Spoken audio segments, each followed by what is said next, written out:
Hello, everybody, and welcome to the Entrepreneurial Truth Podcast. My guest this week is Jeffrey Kamke. Jeffrey has been an entrepreneur since age 12. Starting in the landscaping industry, Jeff learned how hard work and attention to detail could grow a service business by word of mouth. His real passion is in natural medicine, personal development, and private banking. Those areas are about helping people find real solutions that deliver results in their health and wealth, that take them to higher levels in their life and businesses. Jeffrey has trained with and received certifications from some of the leaders in natural medicine and the personal development industry starting in 2011. He works with clients in three key areas: restoring vibrant physical and emotional health, reprogramming your mind to access your full potential, and how to reuse your money more than once and spend your way to wealth. Welcome to the show, Jeffrey. Thanks, Jim. Good to be here. Didn't have to do it 5 times. No, I'm kidding. I always tell everybody the truth on the show. So right, no secrets here. Nope. And now that I'm done reading, the glasses go, and I'm now officially blind. That's part of the show. So, okay. So my first question, and usually my first question to everybody is, what inspired you or lit the fire for you to become an entrepreneur in the first place?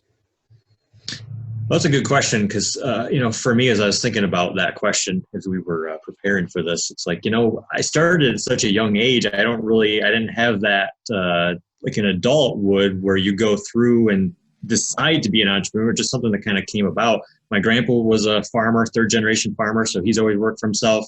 My dad's always had the entrepreneur bug in him and has been in independent insurance for a long time. So I kind of grew up around, not what at least I always think of as an entrepreneur. I think of an entrepreneur, I think of, the really successful business guy, but it still applies. So it's just been around me my whole life. So just something I kind of naturally gravitated towards, and just kind of the way it worked out, quite honestly, Jim. It wasn't anything I really decided to do at a real conscious level. Probably there's a lot more going on deeper than that. But I think that, and there's been a debate on this show, basically, is it something we're born with, or is it some kind of a gene or genetic type of thing? Because I think it takes a special kind of person to make it as an entrepreneur. I don't think it's special to try to or want to become one, because the allure is there. But I think that takes a certain type of person to actually do it. Yeah, I would agree with that. I mean, from what I've learned over the years, I feel like a lot of people that I know personally that are in the entrepreneur realm are kind of around, kind of word you want to use, just kind of higher consciousness type information. That they seem like at the front of the pack. They think differently, and they kind of seem like they're thought leaders, and they see things different than everybody else. So I see it more of like a lot of entrepreneurs, and this doesn't fit for everybody, but a lot of them that I feel like are probably on your podcast are probably people that are going somewhere in life. They're on a spiritual growth path, and I feel like entrepreneurship in many ways fits that path. If you get to a certain point, entrepreneurship kind of becomes the go-to thing because of what you can do, what it does for your spirit, and the growth that you have to go through, the barriers you have to overcome, which I know we're going to talk about on today's podcast. You have to go through those things to become, a bigger spiritual being. So I feel like they go hand in hand, at least from, my experience and my point of view. It's definitely, I don't know where it comes from. I feel like, it's a gift from God. It's my religious beliefs on that, so I think it's beyond genetics. I think it's something more spiritual. We're here for a purpose. And I think if entrepreneurship is a desire that you have, I think it's, something that came from above. But no, I agree with that. And I've said this on this show. I am not shying away from religious beliefs on this show. There's got a couple of people that were kind of, they didn't want to share this or that because, it was a spiritual belief. And I don't want that on this show. I want whatever your personal belief is welcome. That's the way I kind of feel about it. And I don't want to cut that off from what we're talking about. So if that's where you're at, that's cool. Totally cool. And totally cool on the show too. Cool. So we were talking a little bit about limiting beliefs. I do like the idea that this is a spiritual journey, because I also believe that your business doesn't grow until you grow on the inside. It's almost like a mirror, for yourself. So what things internally or externally have kind of held you back? What was your either limiting belief or things that happened to you that you had to overcome? Well, early on, I had mentioned, in your bio, the landscaping industry. So, when I was 12, 13 years old, I started, mowing the neighbor's yard, and it just kind of grew from there over time. And I was a very shy kid. I wasn't that way through till about sixth grade. I got picked on really bad with acne and stuff. And I just really, stomped on my confidence and who I was, and took me, till I was out of high school to find myself again and really develop back into who I knew I was at the core. So early on, I had a really hard time. If I was just mowing the neighbor's yard or something, it was a $10, $20 lawn mowing, no big deal. But when I started growing that business and I had to start looking at larger properties to take care of, and I had to ask for, somebody say, how much do you want for my mowing each week? And it was a $40, $50, $60, $70 lawn.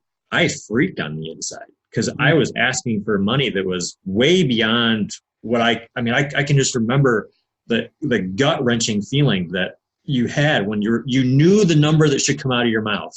You knew you should say $60 a mow, and you say 30.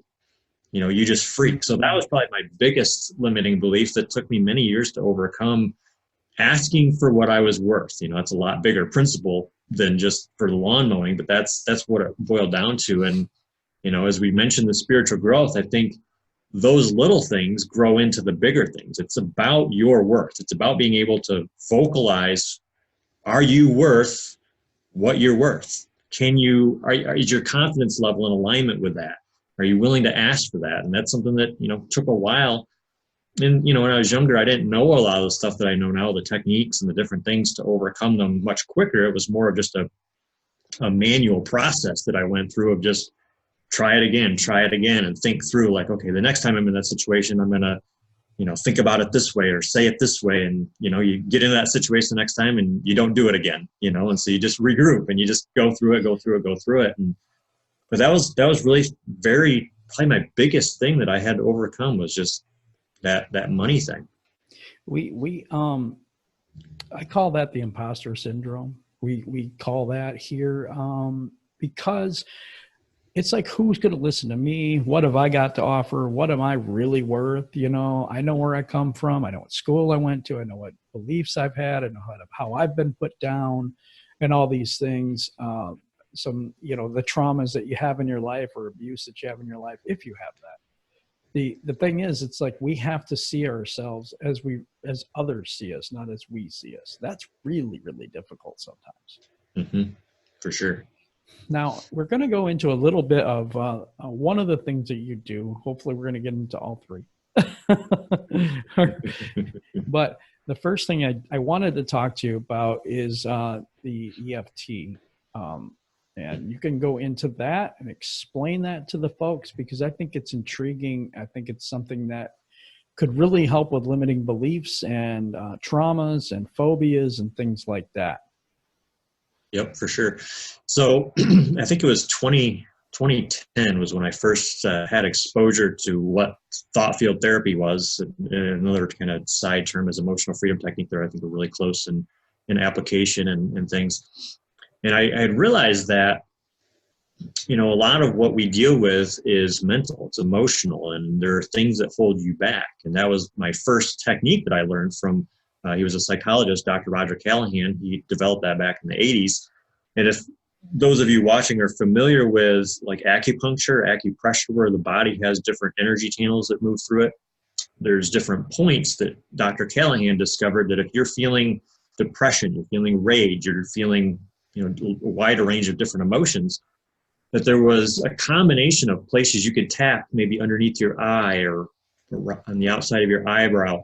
You could tap on a certain sequence, and it was kind of like a combination lock, that if I felt depression, I could tap here, here, here, and here, and that emotional intensity would go dramatically down and maybe even completely go away, sometimes in a matter of minutes, sometimes in a matter of just one session. So I learned this, and it was pretty cool because I came home after learning it. I still lived at home at the time, and my first patient was my mom, and she, at that time, this was around this time of year, actually around the holidays, and she need a little boost with the seasonal affective disorder, the sad thing, you're not getting as much sunshine, and it's dark when you go to work, dark when you come home. And I did that, and it was just, I didn't know what to expect. I mean, I learned this, and I learned what it could do and should do. And, you're like, can I do this or not? And it was just amazing, in a matter of a few minutes, just her whole world turned upside down, and like the light bulb came on. And that was my first experience with it. And another first experience early on was this is actually related to pain. It actually works on pain as well. I was at you would know this, Chris Reynolds' house, Jim. Yes. I was there. I might not have been there that night, but I was there. You've been there, At the break, Chris would always do maybe an hour or so talk. We'd have a little snack time, and we'd do a little more talking after that.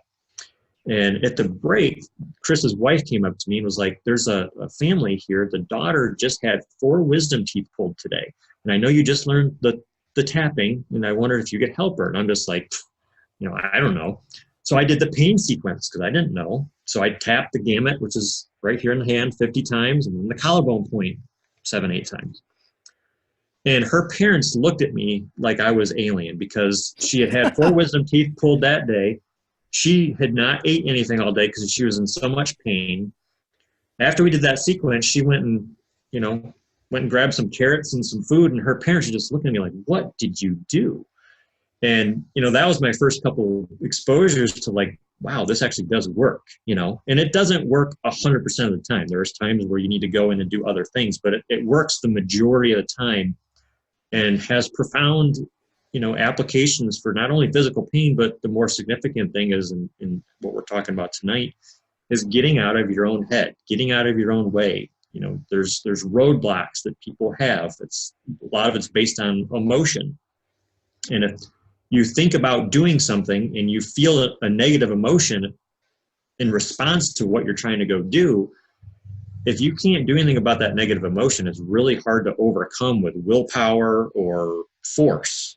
You have to do something to get rid of it. And this is one of those tools that I've used, the very first tool that I've used. It's still a go-to tool because it's very effective to help people overcome, those limiting beliefs and those roadblocks, whatever label you want to put on them, to be able to move forward in life. Because that's, I think, like you said, entrepreneurship's about moving forward and growing. And if you want to succeed in entrepreneurship, you have to get out of your own way and realize what's holding you up from reaching that next level of success. And that's a great tool to do it. So that's amazing.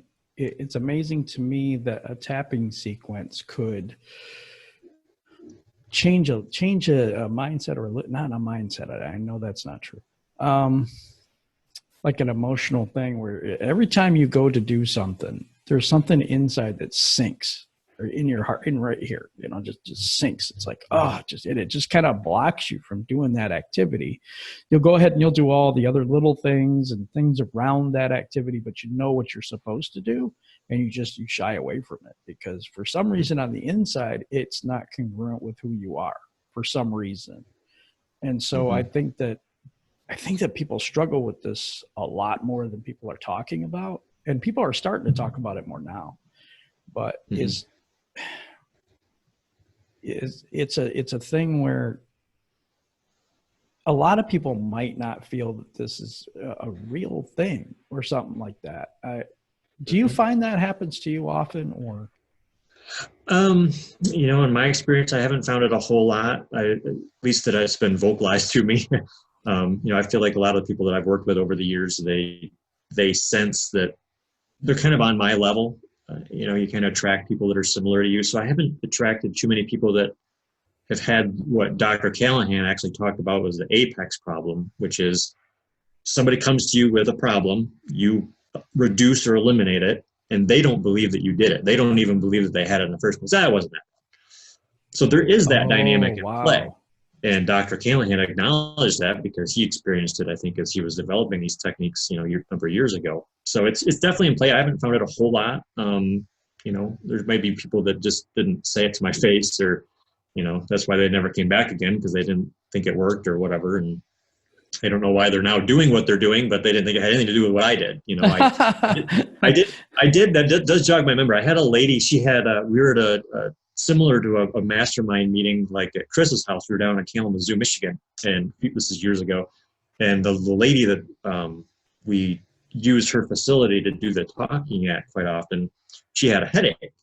And a friend of mine, he's like, you should see what Jeff can do for you. And so I think I did a tapping sequence or maybe another technique on her, and we get done, and she's like, yeah, it's quite a bit better. It must be I don't remember what she took before that. It was some herb or something. Like, it must be that finally kicked in. It was like, that's amazing. You just get treated and it kind of goes right over your head that's what it was. But, it's one of those things that I think at the end of the day, if it fixes you, it fixes you. Whether you want to give credit to it or acknowledge it or realize it, I don't know that it matters. I think the biggest thing is if you can find something to move past what's holding you back, it's a win, I agree with that.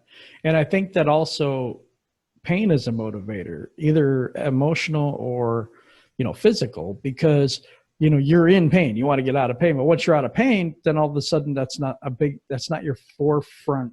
That's not the forefront thing on your mind anymore. Mm-hmm. So naturally you're going to go to whatever's next and some people just skip over what actually happened to them. I don't know why, but that does happen. Mm-hmm. So maybe that's part of what you're talking about. Okay. So we talked a little bit about thought field therapy and stuff like that. And do you have any other techniques that you use now? Yeah. So after I learned thought field therapy, I think this was right at the end of 2010 when I learned that. In the spring of 2011, I learned probably the primary technique I learned or I use now is something called bioenergetic synchronization technique. And this was developed back in the 70s, chiropractor that was, a half a century ahead of his time. Stuff that he talked about back then is stuff that's now just popular in the mainstream. Things about consciousness, things about, personal growth, personal development, natural medicine. He knew all this stuff 40, 50 years ago. And it's just now, what a lot of people are, getting into. So that's my go-to. The reason I went and used that majority of the time, because thought field therapy was very, very good. I've had some amazing results just with the tapping. But I felt that intuitively there was some limitations with it, that if somebody came to me with things that I didn't feel like I could directly apply the tapping to, I didn't feel like I had an answer for them. And I wanted to have an answer for people in their health and their personal development and their emotional well-being. I wanted to have kind of an arsenal of tools that I could use no matter what happened, with somebody and how I could help them. So, thought field therapy, there's connections between obviously the mind, the body, the emotions, and the physical health. But this what we call BEST is bioenergetic synchronization technique, is more of a full body balancing that goes on. And it takes into account a lot of chiropractic things with the nervous system, balancing the nervous system, balancing the physical structure of the body, balancing the energetic system of the body, so chakras, meridians, all that stuff, energy field. It takes into account the whole person. And that's something that, I've learned over the last, almost a decade of doing this kind of work, is you have to look at all pieces of a person's life. Good example, my father just got out of the hospital. He had some high blood pressure. Well, the high blood pressure was caused by a situation that triggered some things from his past. It had nothing to do with, maybe it was a magnesium deficiency or, in the hospital, they were trying to apply, pharmaceutical drugs to lower that. Well, it didn't touch it because that wasn't what the cause was.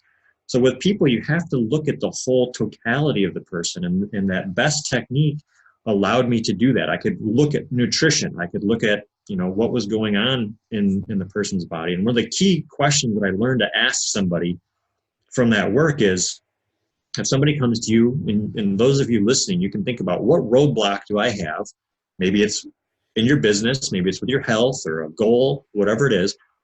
When did that pattern begin? That is $1 million question. When did this begin? Because if you can figure out where this pattern started, maybe it started before you were born, maybe it started at birth, maybe it started when you were in elementary school, or, there's traumas and emotions that in the bioenergetic synchronization technique work, emotion and adrenaline, when emotion gets high enough, adrenaline is what they call the super glue of the subconscious mind. So when you have a divorce, when you get fired from your job, when you are worrying about your parents that are, aging and they're having, more and more health problems, and that worry escalates year after year after year, those things, when they reach your personal tipping point, which is kind of your own, everybody has a different amount of emotion that they can handle. Some people are better than others. When it goes over that, it creates a subconscious pattern in your brain, and that will essentially alter your body from functioning as it should, and can create roadblocks. So when somebody comes to see me and you want to know where did this pattern begin, it's probably from some sort of an emotional upset. And in Dr. Mortar's work, the founder of BEST, he says that I think it's like 75 or 80% of what is going wrong with somebody in their life, whether that's emotionally, physically, spiritually, in their business, is tied back to these emotional upsets. And so if you have a way to identify what they are and fix them, and it doesn't necessarily even mean that the person consciously has to know what those things were. The subconscious records everything, and through muscle testing, you can determine those patterns and release them through, some very simple things, actually. And that's the cool thing about the tapping or any of these other techniques. They're not complex. They're actually very simple things to do that somebody can easily learn. And you can go on YouTube and find, tapping videos to help with this stuff. So, the complexity really isn't there. It's actually very simple for somebody to be able to learn on their own and apply on their own. I find a lot of people, they just aren't tuned into themselves enough to realize when the roadblocks are coming up, and they don't have the tools or the knowledge on going through the sequencing of questions like, when did this begin? Where did this start? And, figuring some of that stuff out, digging a little deeper and getting to the cause. It's always about the cause, whether it's a health condition, a roadblock, you got to figure out what is causing it, and that's kind of where it goes. So that's one of the other main techniques that I use. I've learned a few other ancillary techniques that are, chiropractic and based, but it's all about body balance, whether that's from the nervous system, nutritionally, the energetic system. That's kind of what you got to do. You got to look at the whole person and have a variety of tools to, fix someone, if you will, or allow them to fix themselves more than I'm fixing somebody. That's really cool. And that way you can help people that are struggling, even in their business, because the business, like I said, is a reflection of you. Mm-hmm. So you can help people in their business to achieve more. Yep. while that's amazing. While getting rid of some of those internal beliefs. Yep.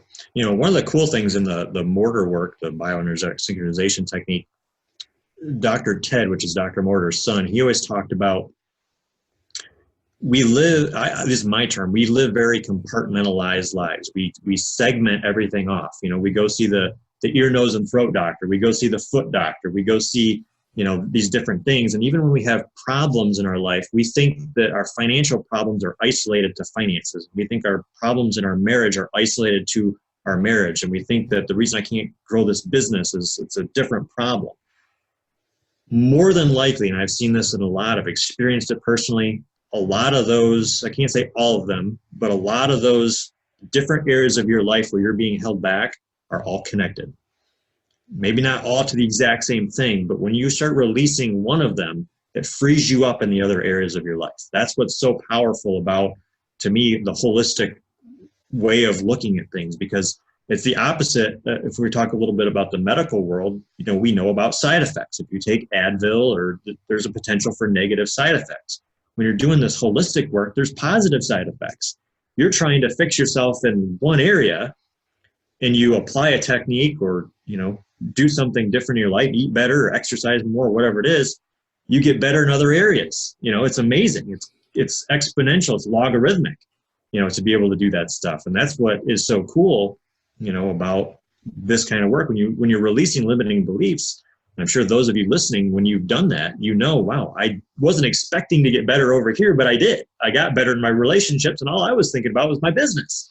But, it all starts getting better. And I think that's where, to me, the spiritual part comes in, because that's spiritual growth. You're becoming a bigger being, a better being, more like God, however you want to say it. That's, I think, it, gets me all excited. So that's awesome. And awesome because, I think everybody on this journey in the entrepreneurial path is it's all self-realization and all learning about what it is that has happened to you, how so many things come up unexpectedly for a lot of entrepreneurs. They're like, oh my goodness, I didn't know this, because I couldn't go through and do whatever. I couldn't sell this product. I couldn't put the price on this product that I thought it should be, or my coaching calls, or, I do for free because I don't believe in myself enough to charge anybody, because it's not because you don't want to charge anybody, because you're a good person. I want to put that out there. But you don't want to charge anybody because you don't feel worth the price. So I want you to figure, if somebody is wanting to invest in Jeff, say his thought field therapy sessions or the best technique sessions, and they want to invest in him, if he doesn't believe in himself, he never charges anything for it. The person that is receiving, there's an energy transfer. So what happens is, with a person that receives something for free, they don't take it as seriously, especially courses and whatnot. They don't take it as seriously because they're not invested into it.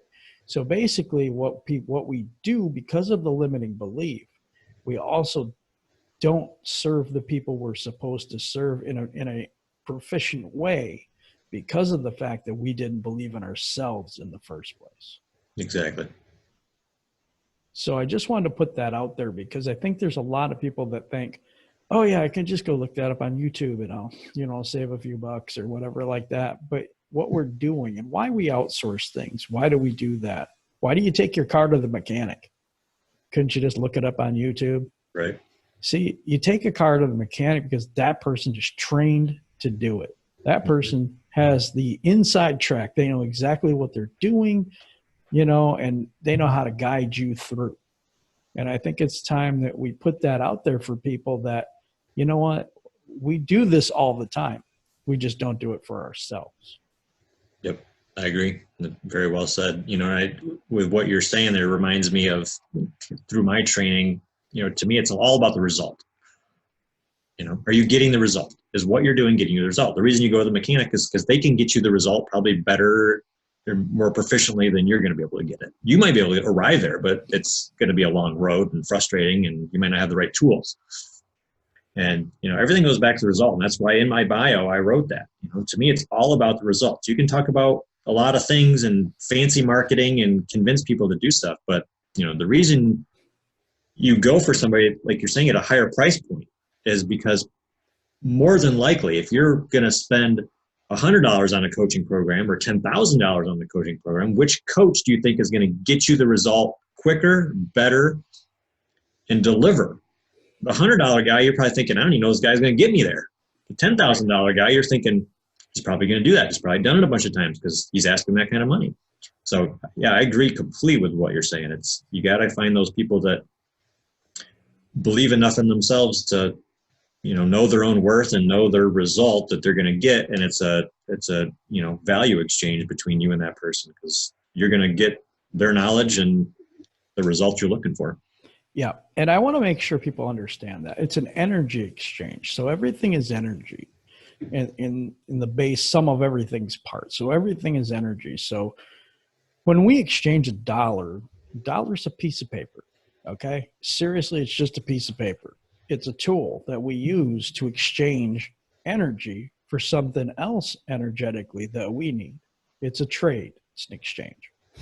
So it's the same thing if we'd say, hey, I can do this for you, some type of thing, like, I can voice over your podcast because I have that kind of voice. And I do that type of thing. So I could do that for you. If you could do this for me, that's an exchange. Okay.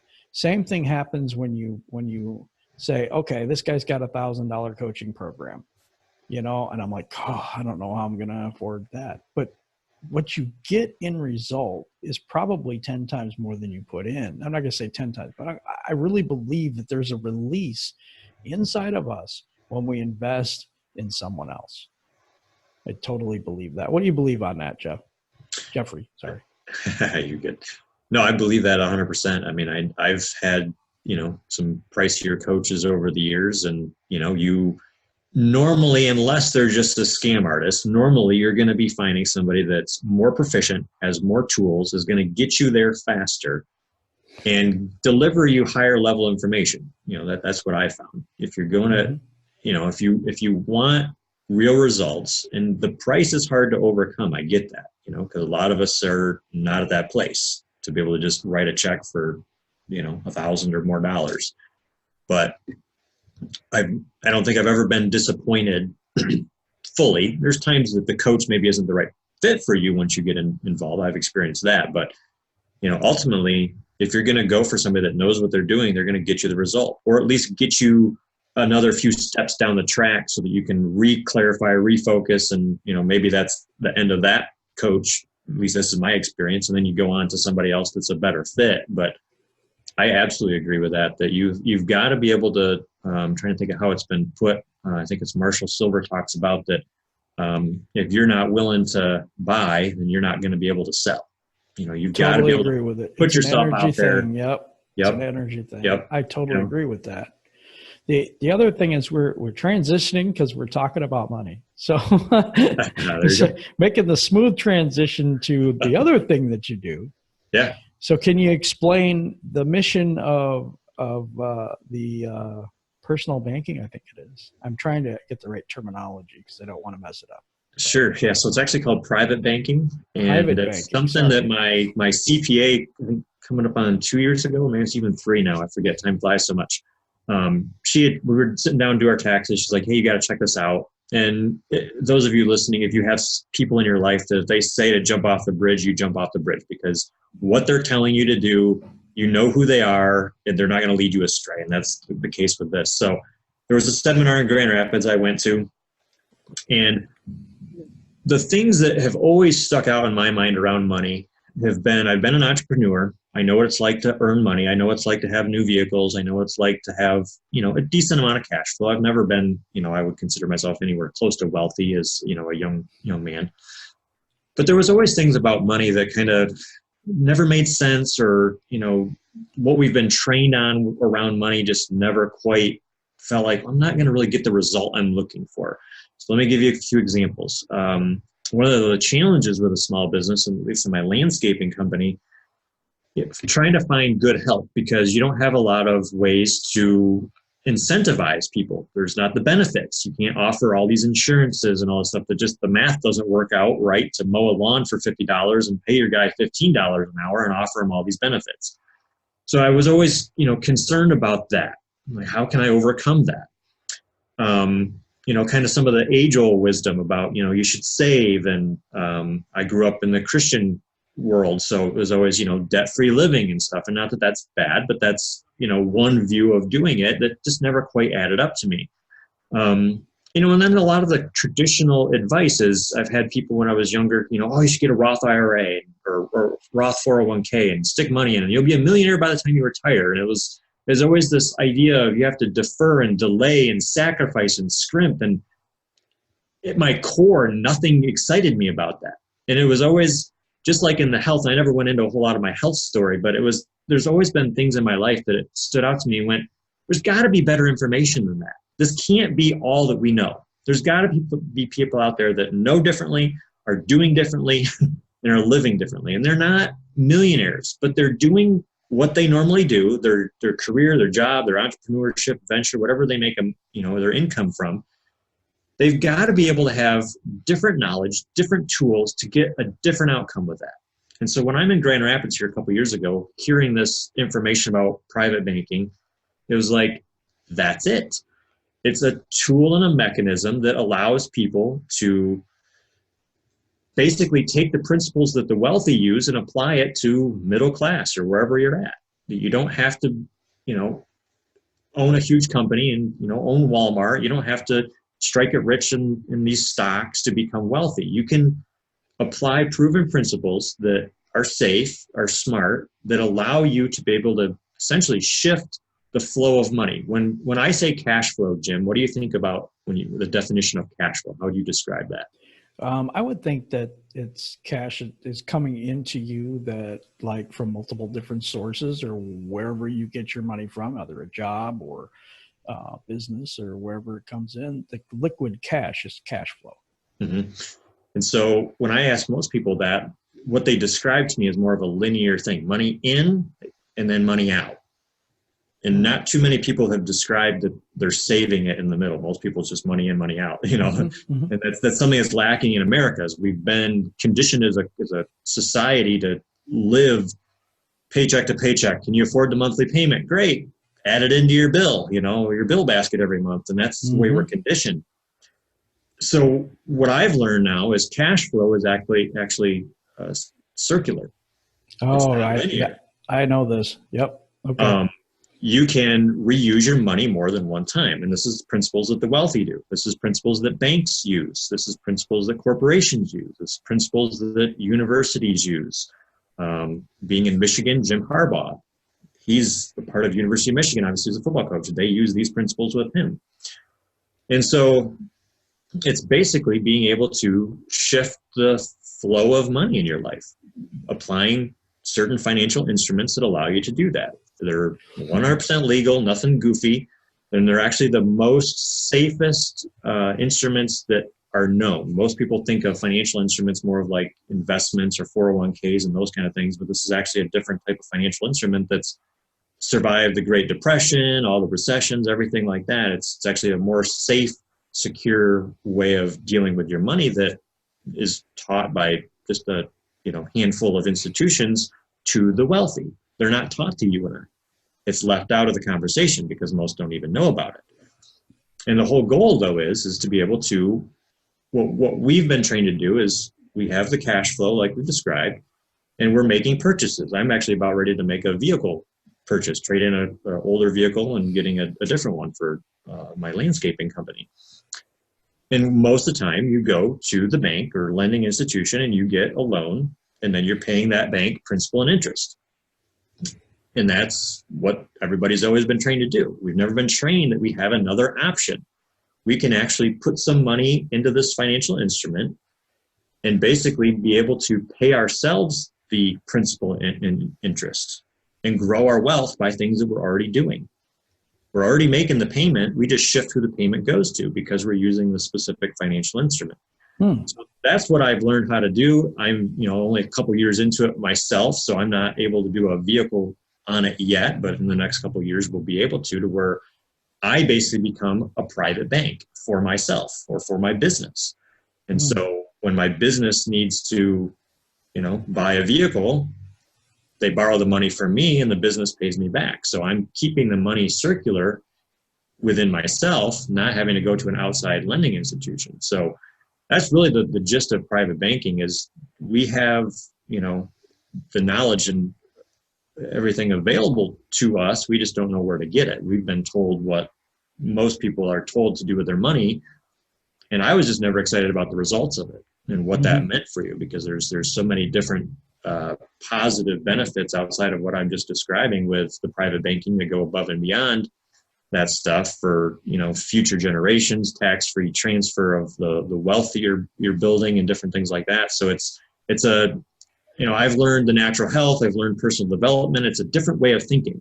And with this private banking, it's a different way of thinking. It's different than what the masses are taught. The masses are taught a certain thing in a lot of categories in life. When you're sick, you go see the doctor, you go to the hospital. You want to improve yourself, you go see a counselor, and a lot of times the results aren't there. If you want to grow your money, you put into some sort of a financial thing and you wait 40 years and then hopefully it'll all work out for you in the end. And it just never made a whole lot of sense to me. So, the private banking is kind of that. For me, wealth and health go together. You have to have both in this world to achieve successful entrepreneurship. You have to be able to perform at a high level, physically, mentally, and you have to be able to do things with your money. And, to me, on the larger spiritual side of it, as long as we've kind of opened that topic a little bit, to me, there's a lot of information about money and religion or money and spirituality. And, a lot of people have different views on that stuff. And, I feel like the people that are the impactful people on this planet, that are the decision makers, they have money. It takes money to not only survive, but it takes money if you want to have a movement, a positive movement. It doesn't have to be a negative one, and that's where it's used more often. Lobbying and things like that are used negatively. But if you want to have a positive impact in this world, bigger than what you're currently doing, and it is more in line with your vision and what you feel like your purpose is, you're going to have to figure out ways to grow money. And getting 3 or 4% based on the stock market just isn't going to cut it for most people. You need I was looking for a better mechanism, a better tool that could get me there and actually, do it without having to join a multi-level marketing company, which nothing against them, they're just not for me. Or, get into some other business that maybe was a higher profit margin, but wasn't something I enjoyed doing. So how do you grow wealth, real wealth, by doing what you're doing, but still get the end result of more money and more influence that you can use for good? Because I feel like, all the stuff that goes on, I'm not going to get into politics, but everything that goes on in the media and the world, it's like, I'm sorry, but we need more people to step up for good. We need more people to take a stand.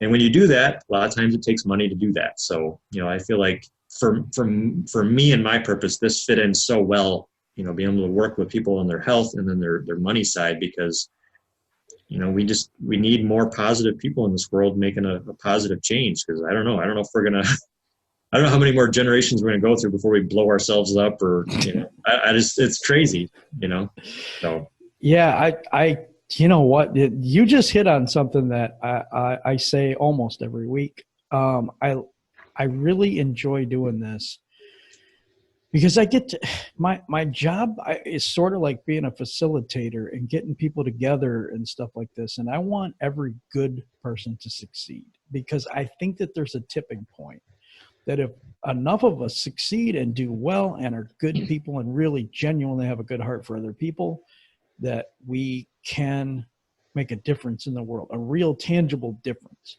And I have a vision that I share with everybody, and I've shared this week in, week out.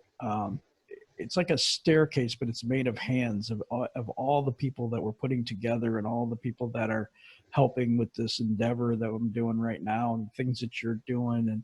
And I mean, there's just so many people, and each one of them is holding up one person to get them to the top, and then another person, and then another. It's like all these hands that are guiding us up and helping us to achieve what we want to achieve.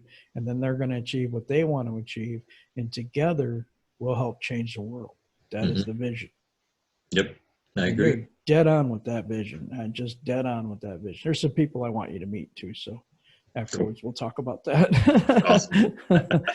So, wow, this has been really, really good. I want to say something about the financial thing though, because I understand a lot of this in a way. I mean, I was always wanting more in that area because of the fact that I see the cycles. So the cycle of the poor is money just comes in and goes out, comes in and goes out. In the middle class, it kind of goes in, they put it into 401k, the thing that you're talking about, right? And they have to wait forever, but also they get into massive debt because they want to keep up with everybody, and they don't look at the price tag of everything. They kind of look at the monthly payment, because they make like maybe $100,000 a year or something like that, 70. And they're like, oh yeah, I can afford that. I can afford that. I can afford that. So they try to live the rich lifestyle without the actual wealth. So that kind of happens to them. But the rich actually do something different. Money comes in, they put it into an asset, or they build a business, or they put it into something different.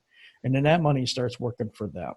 So then they got one thing that's making them money. So they continue to do that process of putting that money into assets rather than the stock market. If it's an asset to them, it's totally different than us playing the stock market as an individual. It's totally different. Absolutely. So I think what you're doing is really important to learn, because of the fact that we need to get out of this mindset. We need to get out of this scarcity mindset. We need to get out of this poor mindset, and how we deal with our money really tells us what category we're in right now. And so as we grow and we start to receive actual money from what we're doing, we need to put that in a place where it's doing something for us. You know what I'm saying? And it's coming back to us, and then we're putting it away. And I like the private banking idea. I don't know enough about it yet, but I'll be talking to you about it. So Absolutely. So we'll see how that goes. But I like that idea because that makes the person whole. My definition of being rich is having the time and the money to do whatever you want, whenever you want. Amen to that. And so if you're not healthy, you can't go anywhere. I mean, you can, but you know what I'm saying? Yep. The enjoyment, the quality of it is different. Mm-hmm. If you have no money, you can't go anywhere. Yep. It's just the way it is. Yep. And if you work for money, like if you exchange your time for money, you have no time to go anywhere because you have a set schedule. Mm-hmm. Even entrepreneurs like doctors, lawyers, those type of people, they have their own practice, but yet they're tied to that. They can't leave. They can't go anywhere. Yep. So, there's all these different things that we can do and things out there that we can try and stuff like that. So I would encourage you to take a self-inventory, not only emotionally, physically with your health, but financially too. Because I think that's one of the areas that we kind of skip over sometimes. Mm-hmm. We don't talk about it as much. Money was taboo to talk about when I was a kid. Right. So it was sex and money. And I think we talked about sex more than money, to be quite honest about it. Right. Exactly. They did not. People just didn't talk about it back then. Oh, it's none of your business. Go to your room. We're talking about money. Okay, I want to hear. No, you can't. We can't tell you what's going on with the bank account. We won't tell you what's going on credit wise. We won't tell you what's going on any which way. That's what happened when I was growing up. So I think today we need to educate ourselves. Education is so important. But to educate yourself in areas that you have no idea about, you really need to get a coach or a mentor or somebody that can help you to get through the waters that you don't know. If you want to get to a certain destination, you need to chart a course. So if you have someone there that's already been there, like a guide, right, that's why you hire those people, because you could end up somewhere where you don't even know where you're going. I mean, Absolutely. On all of those three fronts, on all of those three areas. So I would recommend, number one, to take a self-inventory on all those areas, right? Your emotional well-being, your physical well-being, your financial well-being, because it will really matter in how your business grows. It won't grow unless you do. It's just what I've found over the years. So, and I'll have Jeff say, I don't want to take all his time away, but I think we think a lot the same, and I like that. So, if I got another question though. Sure. If it was somebody that was just starting out, okay, so they're just starting out in entrepreneurship and things like that, and kind of got an idea what they want to do, but yet, all these things are holding them back and they don't believe in themselves. What kind of advice would you give to those people out there that are kind of either stuck or just starting out or having a hard time and kind of wanting to quit? Even though I've been an entrepreneur for a long, long time, I'd say the majority of my life, at least adult life, there's certainly been a lot of failures, a lot of things that, I didn't succeed in a business, or, you made the wrong decision in selling a business. As you look back, years later, there's a lot of things that you almost have to just learn to grow. It's kind of the uncomfortable, not fun part about being an adult, and the growth aspect is you have to go through them to learn them. You're not going to learn them otherwise, Right. But as I go back and think through, some of the things that I wish I would have done differently, or, you see the outcome would have been so much better if you would have done it this way. I think a lot of people that I talk to, and I've had to learn this myself, is you need to go into it knowing what you want. You've got to clearly define that. And this is in all the success books. I'm not telling anything that nobody doesn't know already, but I find a lot of people, they know it up here, but they haven't done it. And I've done that. I've listened to CD sets and programs and stuff. And, you get a couple years down the line, like, why am I not succeeding? And you go back and listen to CD 1 and the first step. It's like, I haven't done that yet. And the basics. So I think people need to know what they want. And there's a big difference between knowing what you want and trying to avoid what you don't want. Absolutely. Oh my gosh, yes. That's such a huge thing that I find when I work with people, they've not clearly defined that. Most people say, well, I want to meet a mate that doesn't smoke or that doesn't, fight or whatever. It's like, no. You're going to attract that. You're going to attract the smoking and the fighting. You've got to picture what you want. You've got to clearly define it. So, I did this with my wife before we met. I was single. I wrote out specifically, I think 21 or 22 specific things that I wanted in a mate. I needed to clearly define it.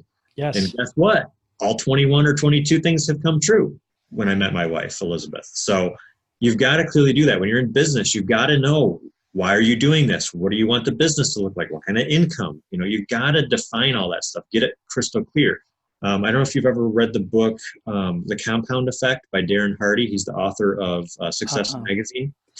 In that book, I think it was 49 pages or something stupid. He wrote out for his wife, before he had met her, what he wanted in a wife, how he wanted his days to be, all this stuff. 49 pages or 51. I mean, it's just a ton in immense detail. Wow. So if you could do that towards your business or whatever you're trying to go for, you can get it so crystal clear in your mind in the affirmative, in the positive sense of what I want this to look like. That's you're going to be so much further ahead because of what that's going to do to your brain and your law of attraction signal and what that's going to speed up to happen in your life just by getting crystal clear. So that's one thing I would say. Another thing is I know a lot of entrepreneurs and a lot of different types of businesses that they've not succeeded, and this is myself included. You take a leap, maybe quit your job or something like that in hopes that this new venture works. And there might be times where that's a good idea, but I find most people that's not a good idea. You gotta have stable income. It's very, very hard to grow a business and do things when you're in scarcity mindset and lack and you're worried about paying your bills. You're not going to be your best and it's going to drag you down. It did for me. And I ended up having to kind of step aside from that business, put it on the back burner and go into other things at that period of time. So, if you're going to do it, make sure you have stable income. You can still meet your bills. I know a lot of the multi-level marketing information I've learned over the years. They always say, have your day job and work nights and weekends, at your entrepreneur thing, and that's, I think, what it takes a lot of times to get the ball rolling so that you're in the right frame of mind. So I think those are probably the couple biggest things that stand out to me is just those two things, because there's probably a bunch of other stuff if I really thought about it, but those things are so critical, the money aspect and the mental aspect. So I get that. And I love what you said about being crystal clear. I think that that's not something that most people really understand. I mean, 49 pages on what he wanted to have as his wife. That's incredible. I don't think we put down one page of what we really want in our business, but we do go on the negative. So it's like, I don't want to be poor anymore. I don't want to have all this stress in my life. I don't want to fight with my spouse. I don't want this. I don't want that. But we're not really clearly defined on what we do want. Yeah. I've always termed it the $1 million question. What is it that you do want? If you don't want that, what is it that you do want? Because that right there, if you can change that in your mind. I know when I was in a relationship years ago, and I'm using the relationship as kind of my main thing for this, because where I've done the most of and had the most success, it was like, you come out of a relationship or maybe you come out of a bad business and you're thinking about all those negative things and you tend to repeat that stuff over and over again as you go look for the next business or the next mate. And, you probably met people that they maybe been married a couple times and it's like the name's different and they look a little bit differently, but they're exactly the same person. It's like, because they didn't change. They didn't go look for something higher and more evolved. And it's something that's, I wish it was taught in schools. It should be taught in schools, It should be. Clearly clarify what you don't want and then flip it and figure out what it is you do want. Because, anytime I get stuck in my life and you say, okay, Jeff, what am I not doing? Oh, I'm not focusing on the negative again. What do I got to do? What is it that I do want? And sometimes it's hard to actually make that flip. Sometimes you're so stuck on the negative and it stands out so much to you that it's hard to go, put that aside. What is it that I do want? And sometimes you really have to sit with it and really mull it over and really go into your core and figure out, deep down, what is this that I want? And really allow that to come to the surface and, come out in words and write it down. Writing it down is so key. So I agree. And I think also, this is one of the questions that entrepreneurs have a hard time with.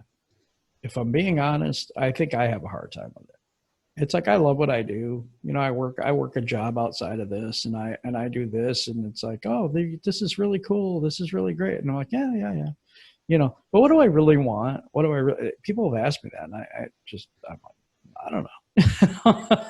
right. So you sit here and I'm just out there with what I do and who I am. And the thing is, I think that is something that I need to embrace even in my personal life is, hey, what do you really want? Why haven't I written that down? I don't know.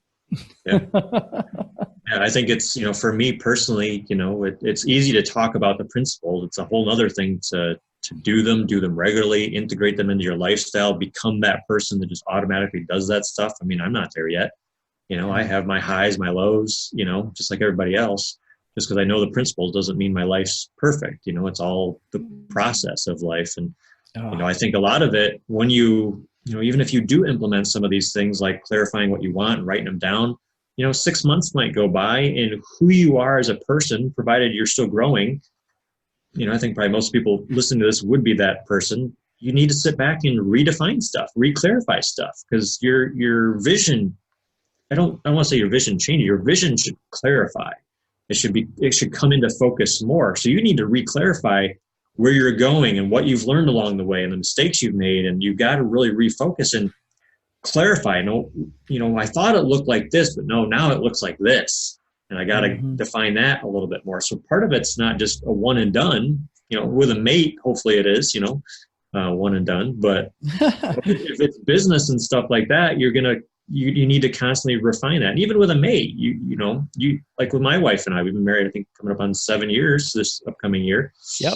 It's like, what I wanted in the beginning, now that we have children and, different businesses going and stuff like that, your relationship has to change. And I'm actually saying this to myself because I probably need to go do this. I know I need to go do this. Is the level I'm at now, I need to set some new goals and a better vision and write those things out. What do I want things to look like now? Because things change. And, it's so instrumental to stay on pace with your growth and keeping your vision where it needs to be with that growth and making sure that you stay crystal clear along the journey and along the path. So you're not just shooting, from the earth to the moon and hope you get there, but you're making the corrections along the way as your purpose gets more into focus, So yeah, I totally agree with that too. I see it as you have to define your life before you start living it.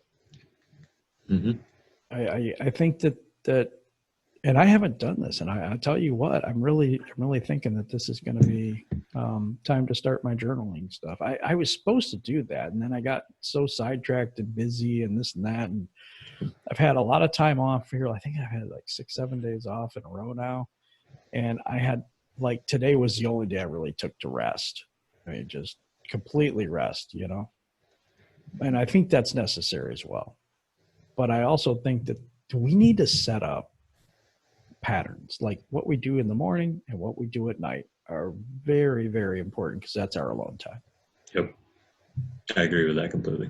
So your morning routine and your end routine have to be on point. And I think that will change your life. Yep. I agree with that. So is there anything else you want to leave everybody with today? What are you doing? What do you have out? Do you have anything that you're offering at this time or is going to come out? You feel free to tell us all about what you are doing. Okay. Well, my primary focus right now is kind of actually my landscaping company. We had moved back to where I grew up in the last few years. That's kind of been the main focus. Logically, it didn't make sense, but as you follow your intuition and, God's leading, however you want to term that, it's like, oh, that was the right decision. And this is where my focus is. So I don't see a lot of clients right now. Be happy to do that. I just don't, has been my main focus right now. And then with the private banking, that's something I'm hopefully going to be starting producing some webinars and some things here first of the year. We've just had a lot of family issues and stuff. My wife's father passed away here last month, so we just had a lot of family stuff that, kind of took some extra time. If anybody's interested in learning more about the private banking, check out the Facebook page link that I think I gave to you, Jim. Yep, it'll be down below. So if you just look down Perfect. below in the description underneath, and I've been putting the links up top and then the description. So if you look Cool. down below, you can see those links and you can just click on them and go. It's that easy. Cool. Yeah, the best way right now is to follow me on Facebook. I'm usually updating content on both my what I call Life Enhancement Association, which is my personal development and natural health stuff, and the private banking pages also, where I update a lot of stuff. Usually daily. Sometimes I get a little bit behind, but usually there's daily stuff on there. I don't really have a lot of stuff I'm putting out as far as programs or appointments and stuff. I just haven't been really putting that out a whole lot lately. But if somebody's listening and would like to talk or even set up something, I'd be happy to do that. I still love doing that. It's just been kind of a back burner thing right now. But then like I said, the webinars for the private banking should be coming up here pretty soon. And, you can tune into that and learn a little bit more about, what I'm talking about there in a little more detail and see how it works and stuff like that, if you're interested in learning more about that. So. All right. Well, this has been a very interesting show. I think we're probably going to have you back another time to get more information. At this point, though, I'm gonna tell everybody goodbye for this week. I'm supposed to tell everybody to subscribe to the channel here and to do the bell thing, which I'm gonna do now. And then also check out Jeff's links on the bottom right below here in the description. And so you can get a hold of him and hopefully get past some of those limiting beliefs, learn more about the banking and your financial future. All right, Jeff, you want to say goodbye to everybody? Goodbye, everybody. Thanks for the opportunity to talk to you, Jim. It's been great. And, have a great day, everybody. Yep. Everybody have a good day, and we'll see you soon.